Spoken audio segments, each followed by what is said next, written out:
Hello, everybody, and welcome to another episode of Money and Change. My name is Ira Robinson. As always, we're here with Stu Shear. Hello, Stu. Hi, Ira. How you doing today? Rough, but I'm getting by.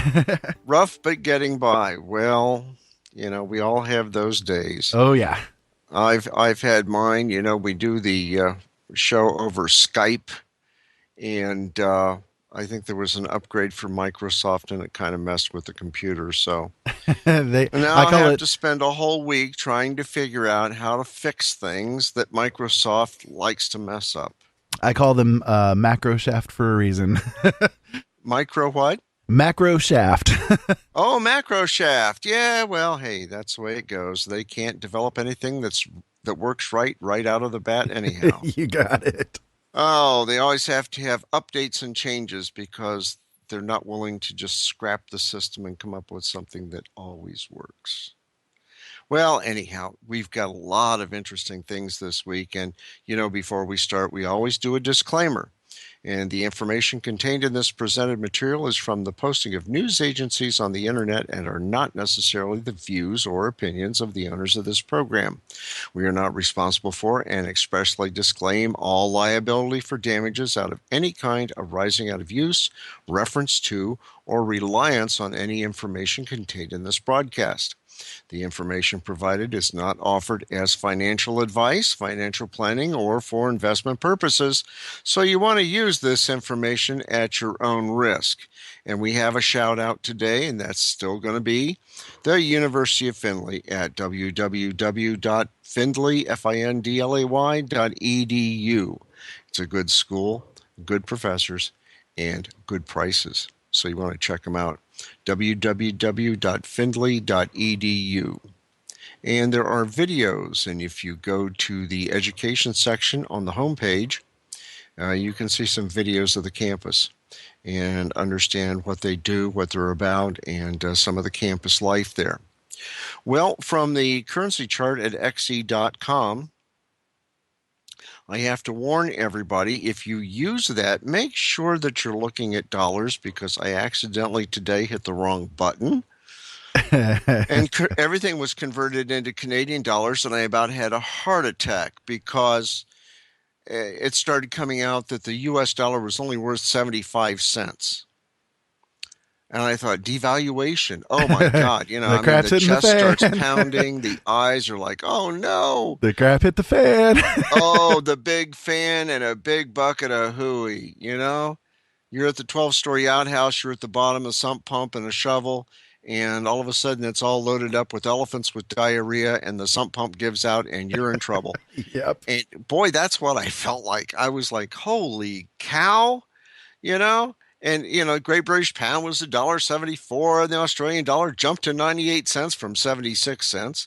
The Canadian dollar jumps from 77 to a whole dollar, and I'm like, no, it can't be. And then I looked down at dong, and Vietnamese dong went to 16,890.42 dong to the dollar. I'm like, oh, no, something happened, and I wasn't aware of it. No signs jumping off the internet. It's like one moment to another. Oh, yeah, and then I checked up above and it said Canadian dollar, and I'm like, I don't think I hit that button. Well, maybe I did. So anyhow, I got the corrected numbers, and here they are.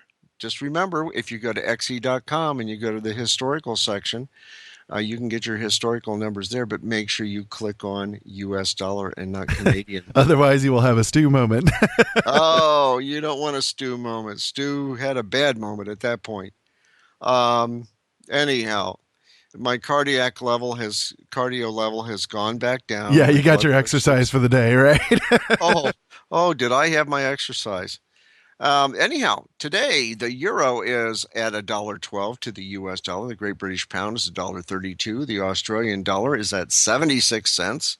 The Canadian dollar is at 76 cents. The Swiss franc is at $1.02. The Japanese yen is still at 0.9 cents. The Chinese yuan, hey, it dropped a little bit. It's down to 14.9 cents to the dollar.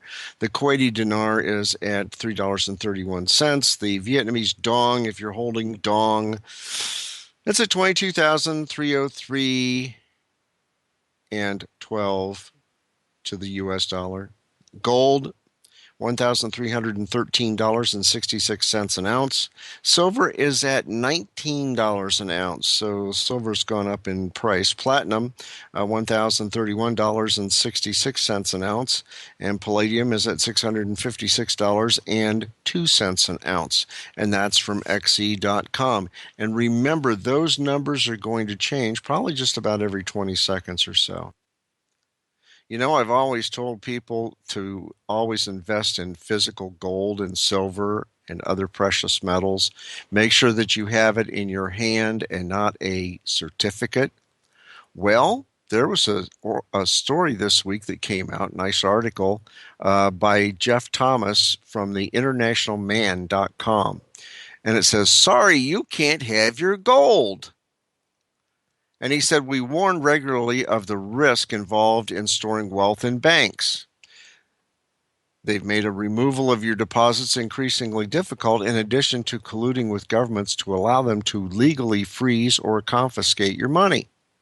And to add insult to injury, they're creating reporting requirements with regard to the contents of safe deposit boxes and restricting what can be stored in them, and again, at risk of confiscation. Now, more and more banks are becoming one of the more risky places to store wealth in any form. And not surprising then that many people are returning to those facilities that treat wealth storage the way the first banks did a millennia ago. Vault facilities that store your wealth for a fee but engage in no other banking activities. But in suggesting to our readers and listeners that such facilities are a better bet, I've also repeatedly warned readers that many such facilities don't store actual physical gold. Instead, they provide a contract to you that states they will deliver an agreed upon amount of gold upon demand. And the trouble with this idea is that it becomes tempting for such facilities to sign such a contract with you and collect the purchase price, but never actually purchase and store any gold. And it's been estimated, according to this report by Jeff Thomas, that the total worldwide value of such contracts equals 150 times the amount of gold in existence in the world. Uh-oh. I can hear things coming down that 12-story outhouse right now. Yeah, I wonder, recently the Pentagon announced that they were missing $2.3 trillion. Before 9/11 happened, they announced that they were missing another $2 and some odd trillion. I wonder if some of that might be in relation to things like this, where they've done some kind of investment with money in one way, shape, or form, like into something similar to this, and it went poof, Well, you know how the government makes money go poof. They put a Democrat in charge? Oh, I'm sorry. Well, no, they can put it in dark projects, secret projects. Yeah, exactly. The black projects. I know that's probably what it's more related to, but, kind of playing devil's advocate, giving benefit of the doubt, I wondered maybe if it was something along those lines, too. Well, if we were playing devil's advocate, we'd be giving them hell, wouldn't we? This is true. You did what with our money? Well, gee, I'm from the government and I'm here to help. Run like hell. Oh, yeah. And that's one thing. Always have physical gold. And, the report says this is why it's imperative that you purchase only physical allocated gold. In other words, what you can hold in your hand. If you can't physically hold it in your hand, then don't buy a piece of paper. Exactly.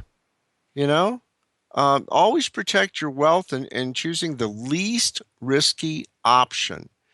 And here's some simple rules to follow. Rule number 1, according to the report, select the jurisdiction with the best laws and reputation. And 2, make sure that there's a reputable storage facility in that jurisdiction that has a Class 3 vault and a contract that meets your needs. Well, let's take a look about some things about refusing to deliver your gold. You have institutions that don't wish to deliver, and they create a lot of red tape. Well, let's just see what happens. Two examples, one of a bank and one of a wealth storage facility. In the USA, a client walks into his bank and he asks to wire transfer $178,000 in U.S. funds, U.S. dollars, to an overseas facility to purchase precious metals for storage. The bank then created a series of roadblocks. One, required a written request with an original signed copy to be hand delivered. Two, once that was done, a voice authorization of the letter by phone was required. Three, once that was done, it required the client to receive a PIN number, a personal identification number, which would take several days to create and would need to be sent by courier. And the fourth thing, after the client jumped through all those hoops, the bank changed its requirements completely, requiring that a cashier's check be sent instead, which required 10 days clearance. And the lost time was 4 weeks from the date of the first request. And that 4 weeks, there's a lot of money that can be generated due to interest on the part of the bank. You're kidding me. No way. Oh, well, 2.6%, maybe. And when you're talking pennies, yes, it may be pennies sometimes. It may be many dollars sometimes as well, depending on how much of an investment was made. But those pennies add up. Oh, that's right. Especially if you have a little piggy bank and you keep putting your loose change in. Yeah.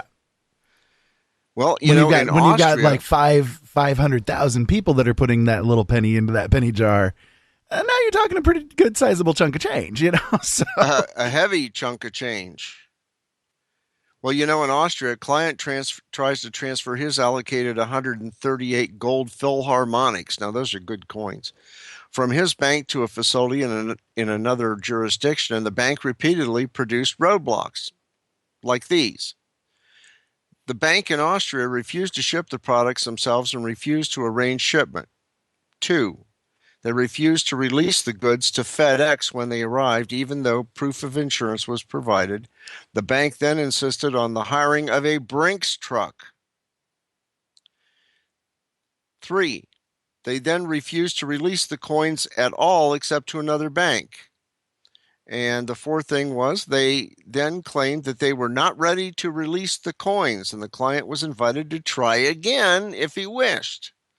And finally, they agreed to release the coins, but only if a 1% withdrawal fee were applied. Oh, we'll give you your money, but it's going to cost you 1%. And people wonder why I like the mattress storage system. Yeah, but I'll tell you what, it can make sleeping a little bit difficult. Yes, it can. I saw something on the web, by the way. It was a storage vault that would fit under a bed. And it had these two heavy doors. It looked like maybe a class 2 vault. The only thing of it is you would have to take the mattress up each time to be able to get in. If you had a full-size bed, you got one locker on one side and one on the other. Uh-huh. And the thought was there, but sleeping without springs on something that's that hard would be a little bit difficult, even with one of those fancy foam mattresses. Yeah. It would be a little bit difficult. Well, if you want to get your money or metals out of an endangered jurisdiction such as an European Union country or North America, the window of opportunity is closing, and the report says expect them to make it difficult, costly, and even impossible for you to get out. So the final stretch of the race is at the bottom. They want to be holding as much money and as much metals as they can. So you want to choose a jurisdiction that has a good track record, actually the best track record. Choose the jurisdiction that is easiest for you to access. In Europe, this might be Switzerland or Austria. In Asia, it might be Singapore or Hong Kong. In the Western Hemisphere, this might be the Cayman Islands, but it's not going to be Detroit. Choose the best facility within that jurisdiction and make sure that they have a Class 3 safe to hold things. And always make sure that your paperwork is covered. Well, still talking about precious metals, there was a report that was submitted by Simon Black at sovereignman.com. And the report said police seize over 5,000 ounces of silver from man's home. And it said last week in the Australian state of Queensland, federal police confiscated a whopping 5,465 ounces of silver, worth roughly $106,000 from the man's home. This was part of a larger series of police raids instigated by the Australian Tax Office against individuals suspected of tax evasion. Two obvious lessons come to mind, and we're going to repeat them. Number one, only idiots commit tax fraud or tax evasion. This goes without saying. There are far too many completely legitimate ways to reduce or even eliminate what you owe, which means there's absolutely zero reason to take any chances by willfully breaking the law. You know they're going to find out eventually. And, it'll be a much better outcome that you step forward and admit a mistake than wait for inevitable federal agents to kick down your door in the middle of the night. And number two, don't keep the majority of your assets at home. And he said, I'm sure that at least some of the people who were subject to the Australian tax authorities' raids probably did commit tax evasion, but there are probably many who didn't, people who just happened to end up on the agency's list through some honest misunderstanding. But nevertheless, they still had federal police raiding their homes, confiscating anything that looked valuable, including cash and precious metals. This could happen to anybody. Any of us could end up by mistake on the wrong side of some government agency's list. It happens to innocent people every day. You don't ever want to find yourself in that type of a position, and merely hoping it will never happen isn't exactly a great insurance policy. So you want to have a backup plan. And, it makes a lot of sense to hold some physical cash and precious metals in a safe at your home or office. And these are both great hedges against risk in the banking system and monetary system, neither one of which could be underestimated. Well, you remember what happened back in Cyprus back in 2013? Well, the entire banking system went bust, prompting the government to freeze everybody's bank account and lock an entire nation out of its savings. And it happened overnight. Just imagine being frozen out of your life savings without warning. It must have been debilitating. Well, you have to have a no-brainer, a zero-cost strategy to implement. But just remember that in any domestic assets, whether a local bank account or even cash held in a safe at your house, are still within the jurisdiction of your home country's government agencies. So the report says don't keep too much in your home safe. If they got Al Capone, they can get you. Yeah, that's right. Well, they got his bookkeeper first. That's true. That's true. And the report says I suggest that 1 or 2 months of living expenses would go a long way in mitigating those financial banking and monetary risks.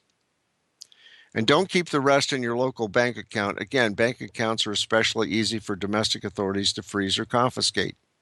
Definitely consider keeping at least some assets in a different jurisdiction overseas. Yeah, but can you get them? I mean, if you had to get your money out of Hong Kong or Singapore or Switzerland, could you get them? Not immediately. That's a long rowboat ride. Oh, yeah, long walk too. Um, if you're going to put stuff in a foreign bank, remember they're going to have to report all money going in. I think it's over, what is it, $10,000? Or Yeah. is it No, $50,000? I I think. believe it. I believe it's 10,000. Yeah.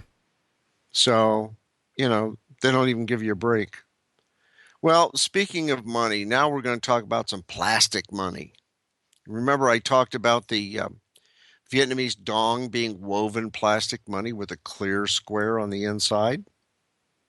We did that several months ago. Well, there was a report that came out in the UK Mirror by Jim Andrews. It said the new £5 note, all the details of new plastic fiver revealed ahead of its launch on Tuesday, this past Tuesday. They said on Tuesday, September 13th, the first ever plastic Bank of England note is released. This is everything you need to know about the new polymer £5 note. The notes will be issued by the Bank of England. And what will they be like and what will they feature? Well, the new notes cost the Bank of England £70 million to develop. Probably about, I'm going to say $100 million loosely, while the notes cost about 7 cents a piece to print. And these notes will stand the test of time, according to Mark Carney, who's the Bank of England governor. And polymer marks a major revolution. It's cleaner, safer, and stronger. So who's on the note? Well, former Prime Minister Sir Winston Churchill is on there, and he'll be the non-royal face of the new £5. And the Curtin Fiver note features a prison reformer, Elizabeth Fry. Well, why Winston Churchill? The Bank of England said it seeks to celebrate individuals that have shaped British thought, innovation, leadership, values, and society on its notes. And so Winston Churchill fits the back. And then on the back of it, they have a view of the Westminster and Elizabeth Tower, known as Big Ben, from the south bank of the Thames, looking across the Westminster Bridge. And the clock hands are at 3 o'clock. And the time on 13th May 1940, when Churchill made his famous "I have nothing to offer but blood, toil, tears, and sweat" speech in the House of Commons. And they said, well, when can I get one? Well, it's still being printed, and it'll be issued September 13th, and they'll have about 44 million of the notes in circulation. And they said, is plastic money a good idea? Well, the paper fivers are going to be phased out. They'll just be pulled out of circulation, and everybody will be issued the plastic one. And the three main reasons for moving to polymer notes from the current cotton paper ones are that the bank claims the new plastic pounds are resilient to dirt and moisture, stay cleaner for longer than paper notes. They're more reliable, so will provide enhanced counterfeit resilience. They're more durable, so they'll increase the quality of the banknotes in circulation. And what kind of security features are there? Well, in the past, the Bank of England dealt with 240,000 counterfeit notes last year, and they hope that the new notes will be more difficult for fraudsters to copy. And the security features that they have in those notes: a see-through window featuring the Queen's portrait, and the border of the window changes from purple to green. The Elizabeth Tower, or Big Ben, shown in gold foil in the front of the note and silver on the back. There's a hologram which contains the word 5 and changes to pounds when the note is tilted. A hologram of the coronation crown, which appears 3D and multicolored when the note is tilted. A green foil hologram of the maze at Blenheim Palace, which was Churchill's birthplace and ancestral home. And micro lettering beneath the Queen's portrait with tiny letters and numbers that are visible under a microscope. And the words Bank of England printed in Italia, or basically raised ink, along the top of the note. Well, if it's being done over in England, chances are it's going to be done here in the future, because paper wears. You can get longer wear out of coinage than you do for paper money. And I think paper money has to be replaced, about every 5 to 10 years because of the heavy use. Well, last week, Ira, you told me about Wells Fargo and some fake accounts. Yeah, 5,300 employees losing their jobs over it. Oh, yeah. Oh, and I did some more digging on that. And Matt Levine from Bloomberg had something in there. It said Wells Fargo opened a couple million fake accounts. And he said yesterday Wells Fargo was fined $185 million by various regulators for opening customer accounts without customers' permission. And that is bad, but there is also something almost heroic about it. There's a standard story in most bank scandals in which small groups of highly paid traders gleefully and ungrammatically conspired to rip off customers and make a lot of money for themselves and their bank. Well, this isn't that. This looks more like a uprising of low-paid and ill-treated Wells Fargo employees against their bosses. The Consumer Financial Protection Bureau, which fined Wells Fargo $100 million, reports that about 5,300 employees have been fired for signing customers up for fake accounts since 2011. You'd have to take a tough time organizing 5,300 people into a conspiracy, which makes me think that, according to the report, that this was less a conspiracy and more of a spontaneous result. The Los Angeles City Attorney, which got $50 million, the Office of the Comptroller of the Currency got another $35 million, explained the employees' grievances in a complaint last year. They said Wells Fargo has strict quotas regulating the number of daily solutions that its bankers must reach. And these solutions include the opening of all new banking and credit card accounts. Managers constantly hound and berate and demean and threaten employees to meet these unreachable quotas. And managers often tell employees to do whatever it takes to reach their quotas. And employees who do not reach their quotas are often required to work hours beyond their typical work schedule without being compensated for that extra work time and or threatened with terminations. And the quotas imposed by Wells Fargo on its employees are often not attainable because there simply aren't enough customers who enter a branch on a daily basis for employees to meet their quotas through traditional means.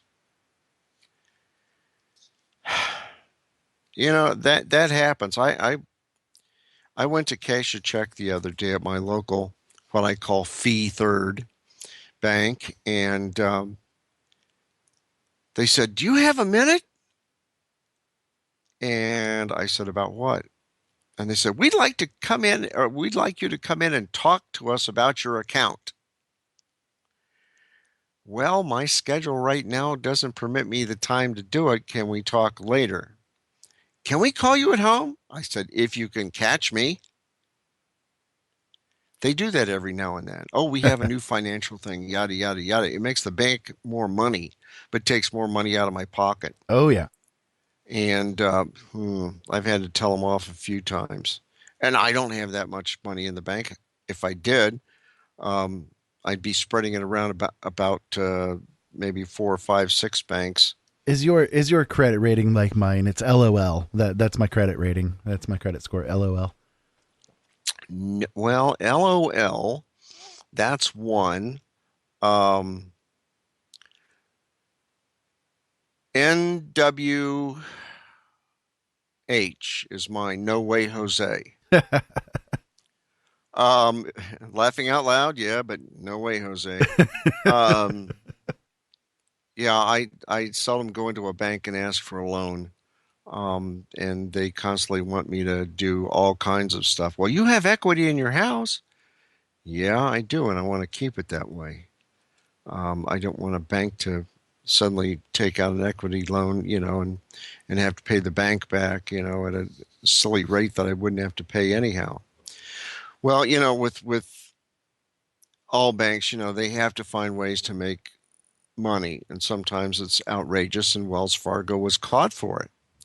And what they were doing was opening an account without the consumer's consent, transferring funds between a consumer's accounts without the consumer's consent, applying for any credit card without the consumer's consent, issuing any debit card without the consumer's consent, and enrolling any customer in online banking services without the customer's consent.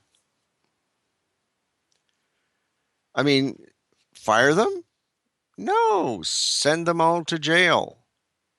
I don't care. I mean, that's just, and the guys that promoted it, from the top down, Iceland has a good jail system. They put you on an island They sure do. and they leave you there to contemplate your fate, which is a good one. Well, also with that fraud with Wells Fargo, the supervisor that of this massive fraud at Wells Fargo leaves the bank with a $125 million bonus. That came from Zero Hedge. See, that's my thing with this whole Wells Fargo thing, is that Wells Fargo themselves made money off of this. They made a lot of money. And I can guarantee they made a lot more money than that $110 million that they were fined in relation to this whole deal going on. This has been going on for years, and it's been a lot of employees that have been involved with it. It was over 2 million accounts that were subjected to this whole thing. So there's a lot of money that Wells Fargo made in relation to this going on. And it's sort of like, for instance, Wells Fargo, I think, is the other one, or was it Wachovia Bank? I think it might have been Wachovia Bank that was they were literally laundering money for drug cartels, and they had laundered over I think it was $347 billion worth of funds, and they made a killing doing it. And they were only fined like $167 million by the government when they were busted with it. So it's sort of like this matter of a gamble for them, that if they can make more than the amount of money that they would end up getting fined for the things that they're doing, then they still made a profit, and it's still a good thing, quote unquote, for them to do. And they'll continue doing these whole processes. Well, yeah. And there was a guy by the name of Stephen Gandel, Gandel, and he writes for Fortunes magazine. And he said one thing, that what Wells did not disclose publicly to anyone is that the head of the group responsible for Wells' biggest consumer fraud scandal in years is quietly leaving the bank with a $125 million bonus. Yep. And according to Gandel, or Gandel, Gandel, Kerry Tolstedt, Tolstedt, the Wells Fargo executive who was in charge of the unit where the employees opened more than 2 million largely unauthorized consumer accounts, a seemingly routine practice that employees internally referred to as sandbagging, is leaving the giant bank with an enormous payday of some $124.6 million. And she's walking away with a very full bank account, according to the report. Sure, and that's exactly my point, is that they rewarded her for doing this because they made a heck of a profit off of the idea with it, you know? Well, that's right. And Wells Fargo's CEO, John Stumpf, that's Stumpf, said that Tolstedt had been one of the bank's most important leaders and a standard bearer of our culture and a champion for our customers. Oh, yeah. He had Let to say the BS something flow. nice. Let the BS flow. Yeah, I mean, they probably just should have said, well, guess what? Your 124.6 million is out the door, so are you. And don't even apply to work at a bank again.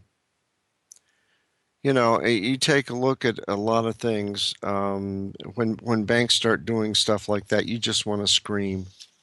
You just want to scream.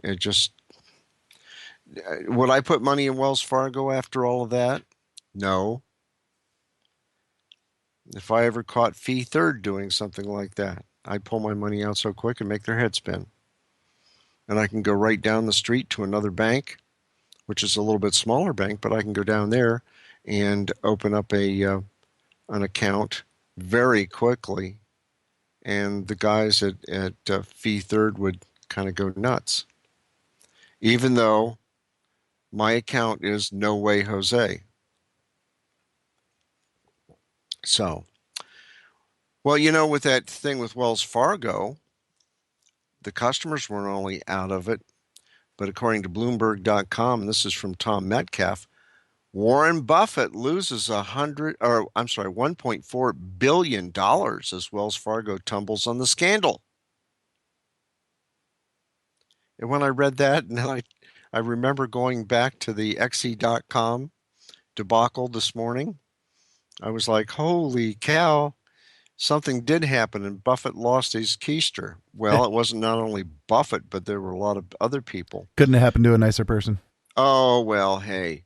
They said Warren Buffett had 1.4 billion, that's with a B, wiped out from his fortune today after Wells Fargo and Company fell 3.3% as the fallout continued from revelations that bank employees had opened more than the 2,000 accounts without clients' approval. Well, Tuesday's decline came amid a global equity sell-off that has wiped out $93 billion from the world's 400 biggest fortunes since Friday. And the billionaires shed $37.3 billion Tuesday as stocks and bonds both slumped and oil sank after the International Energy Agency's prediction that a glut will extend into next year.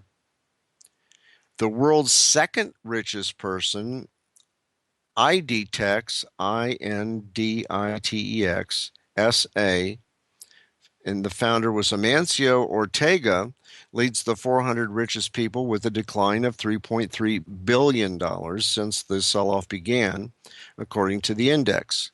Microsoft Corporation co-founder Bill Gates, the world's richest person with $87.3 billion, has lost $2.4 billion. Amazon.com Incorporated founder Jeff Bezos, the world's third richest person with $66.2 billion, has shed $1.9 billion. And Buffett, whose fortune is mostly in Berkshire shares, has lost $1.6 billion in the sell-off. And then Wells Fargo was overtaken by JP Morgan Chase as the world's most valuable bank on Tuesday. And it's fallen 5.9% since Thursday. So, good old Warren. I don't know if you'll be able to afford any more ice cream bars or popsicles for a while. Well, you take a look at things on how the feds will ban cash, and that article came up, and I read it, and I thought, anything about South America and everything? Well, according to Bill Bonner, he said, we came back from South America poorer but wiser, and for the first time ever, we've had to face a reality of politics.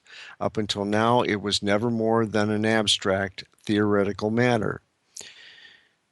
We read about the French Revolution, the Bolshevik Revolution, and passage of Obamacare. We know politics was corrupt and repulsive. But except for a brief stint on the board of governors of our local church, we had nothing to do with it. Now the wolf is in our backyard, so close we can smell its hot breath and hear the clicking of its pearly teeth as it snaps at our heels, and more develops. Criminalizing cash. But wait! Money sometimes goes full politics too. Take poor Kenneth Rogoff at Harvard, or Harvard.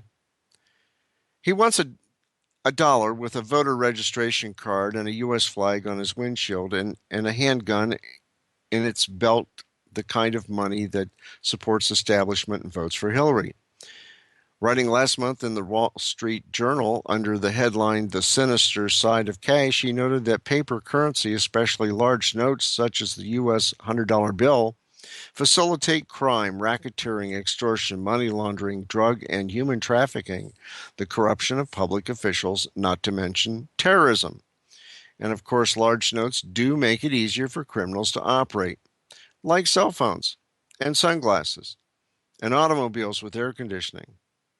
That's what money is supposed to do, make it easier for an economy to function. But you use it as you please. We're back to our regular beat, money. But what's this?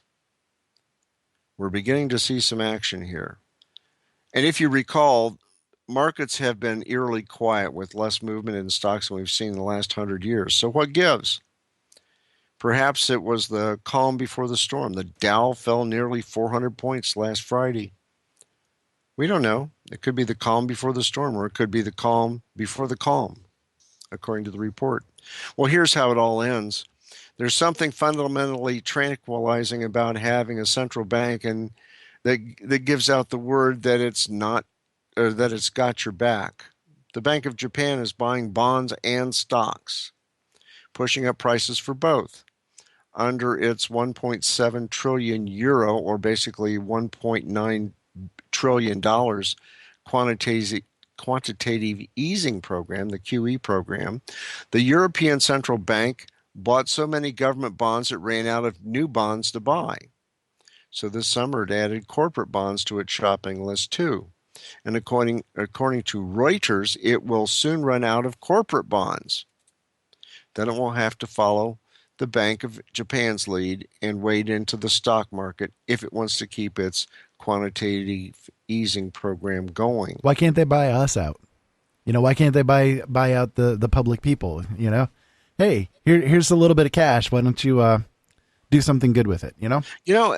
Remember when we had the crash back in 2008? Oh yeah. They said, "Oh, we'll bail you out." Yep.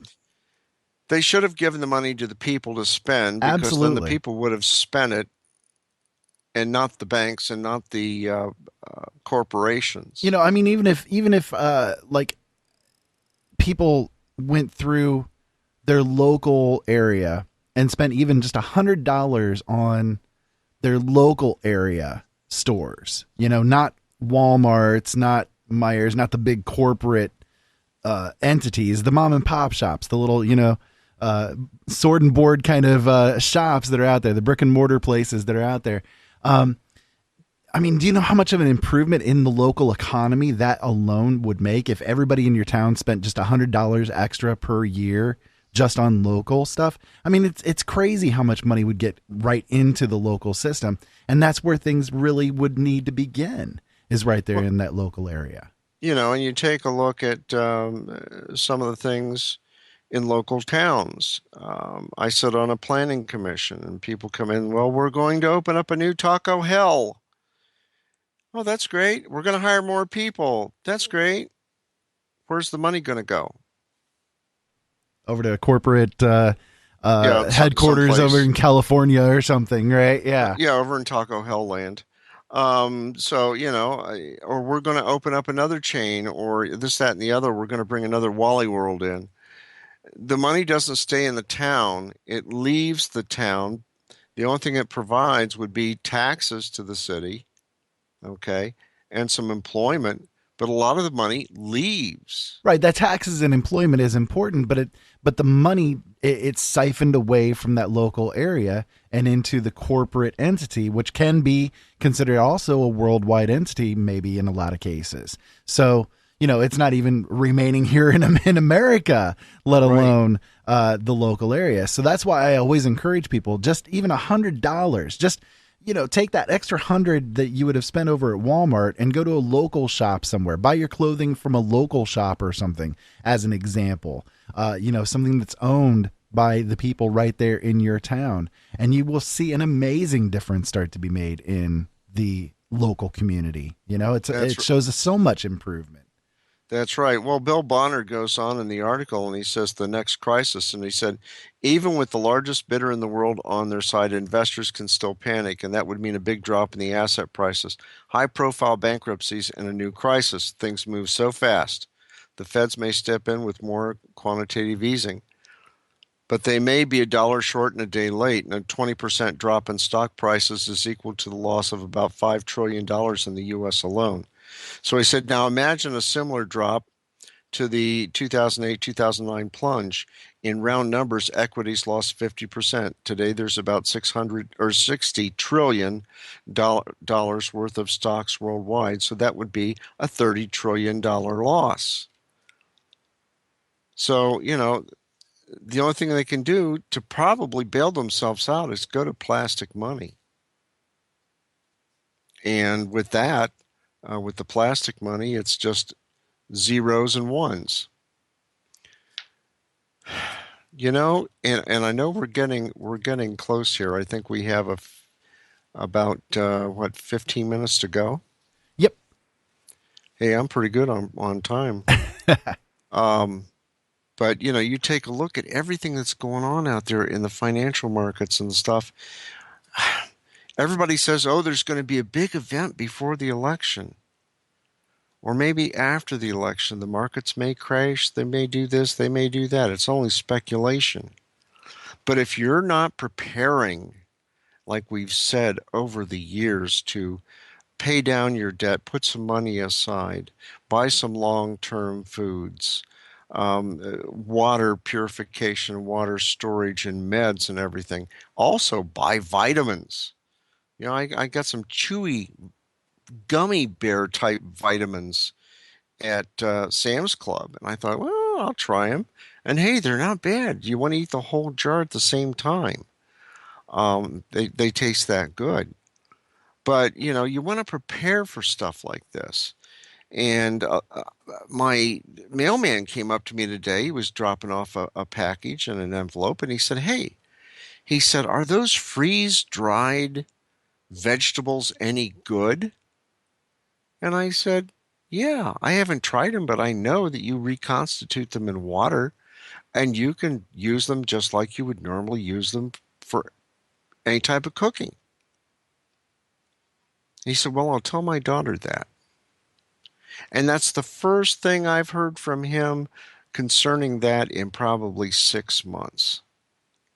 And I told him, I said, you ought to invest in some long-term food. Whether or not you get some at Aldi's, some at Costco, Sam's Club, Walmart, or you go to beprepared.com or Emergency Essentials, as they call it. There are a lot of places to get stuff like that. But if things do go south in a hurry and you can't get your money, you better have some food on hand, because if you don't, you're going to have a problem. Well, speaking of problems, just about everybody here on the eastern side of the Mississippi has a Kroger's around. And according to Shelley Banjo, that's a true name, Banjo, from Bloomberg, she said Kroger is lowering its own bar.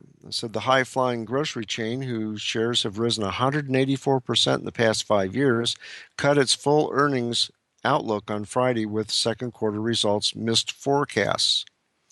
And to preserve cash, it said it would pull back on capital spending by $500 million. Hey, they can spend it my way. I'll take that $500 million. I'll take even a little chunk of it. That's right. Well, anyhow, they said the moves incited little more than a shrug from investors on Friday, with shares that fell flat on the news. And that's likely because the grocer's warning comes a little bit late. And while Kroger's reported 51 straight quarters of increasing sales at established stores, not including fuel, growth has slowed for the past 3 quarters. Its shares, which rose 30% in 2015, are down nearly 25% this year. Well, gee, what does that show you? We're in a recession, and it's getting worse. It's just not Kroger's. There are other stores out there that are experiencing stuff like that. Look at Walmart. They're down. A lot of stores are down. Why? People can't afford things. Or they're saving their money, and they're not paying out. And the report said in a deflationary environment, successes in retail and food switches from being about turbocharging sales to gaining market share. And if Kroger and Walmart can ever offer customers quality food at lower prices, then they might want to convert new customers for the long term. And when prices turn around, as they did in 2009, those new customers can boost sales. But despite its slowing sales figures, Kroger said that a number of households shopping at the grocer kept growing in the quarter. Meanwhile, it plans to keep investing in digital grocery business and loyalty program, which lets it offer targeted discounts. Well, I'll tell you what, if I go to Kroger's and I take $50, I get X amount. If I take that same $50 and I go to Aldi's, same $50, I can buy more. And the quality there And sometimes is twice as as good much. or almost as good as Kroger's. Sometimes twice as much. Oh, yeah. I mean, they have some canned hams. And I asked them last time I was there, I said, hey, I said, you guys have any more of those canned hams? And they said, well, it's a seasonal item and they may be coming back. I said, I'd love to get them. And so finally they had them, and daggone it, it turned out that those canned hams had a date on 2021. That's good to store. Nice long-term storage there. That's right, and it's good for you. And the economy right now is not in a good shape. I mean, they can boost with fake numbers and everything else, but you take a look at our national debt according to the debtclock.org. 19 trillion 519 billion 303 million and climbing. Okay, the debt per citizen is $60,175. The debt per taxpayer is $163,000, 163,132. And I remember last year, just not even this time last year, but like 6 months ago, 9 months ago at this point, 9 months ago, towards the beginning of January, it was $153,000 per citizen or per taxpayer. Literally in the past year, it's gone up almost $10,000. Yeah. And the federal tax revenue was like $3,275,056,000,000 and climbing. Yep. They're sucking in the taxes. And that $19 trillion doesn't count the things like the Pentagon coming up and saying, oh, by the way, $2.3 trillion just went poof. Well, there's a lot of poof out there. There's a lot of poof. If you went and a lot of in it and smells you like said poof too. yeah, if you said to every agency, cut back 1%, find 1% cut back. If every agency did that, we could probably pay off, I'm going to guesstimate, maybe a quarter of our debt. Might be less, might be more, but we'd pay it off. If they came to each agency and said, I want a 10% reduction in expenditures from your division, don't spend, people who retire, don't rehire, do more with less. We could do a lot more paying things off than what we currently have. And you take a look at actual unemployed is like 15,437,000 people plus. And that doesn't count the people, or maybe it does count the people that just said, to heck with it, I'm giving up. I can't find a job. Yep, exactly. And then they end up working for Mickey D's or other places, and they say, well, I want a $15 raise. I went into one the other night. The place was filthy. I wouldn't have given those people a raise for anything. Yep. You don't sell money. You don't make money with filth. I even complained to corporate about it, and I received a phone call today from the local McDonald's franchisee, and they were quite concerned. I said, well, if you're paying attention to your facilities and how things are being run, even at late night, you would know what's going on. Well, if you go to moneyandchange.weebly.com and you go back to the preparedness articles, we'll have articles there about 10 lessons learned from Venezuela's economic collapse.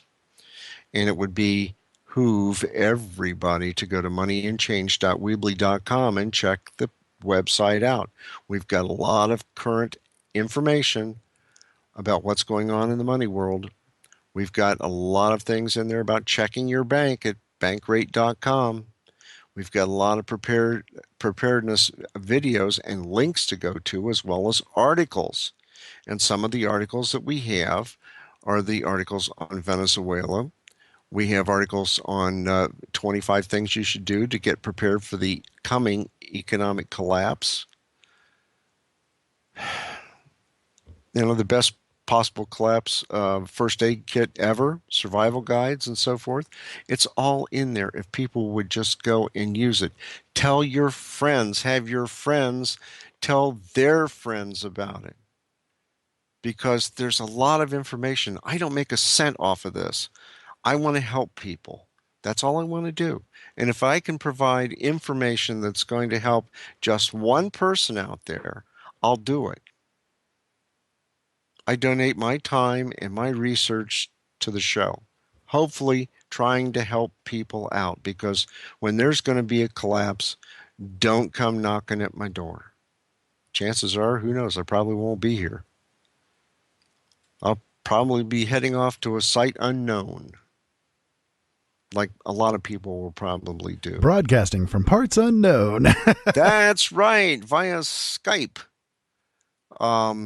And, you never know. I could be broadcasting from Detroit or Flint. Nah, I don't think so. I can't drink the water. Anyhow, before we go, the Wrinkle City Gazette's out, and it's also at moneyandchange.weebly.com in the humor section. And there were some things in there for this month's Wrinkle City Gazette, and it's free. And you can go to the website at wrinkle-city-gazette.weebly.com and get a free subscription. There's a way to do that there. And every month you get a free subscription with some good, funny humor. And I've been doing this for probably over 10 years. But here are 9 facts to remember as we grow older. Number 9, death is the number 1 killer in the world. Number 8, life is sexually transmitted. Number 7, good health is merely the slowest possible rate at which one can die. Number 6, men have 2 motivations, hunger and hanky-panky, and they can't tell them apart. If you see a gleam in his eyes, make him a sandwich. Number 5, give a person a fish and you feed him for a day. Teach a person to use the internet and they won't bother you for weeks, months, or maybe years. Number 4, health nuts are going to feel stupid someday, lying in the hospital, dying of nothing. Number 3, all of us could take a lesson from the weather.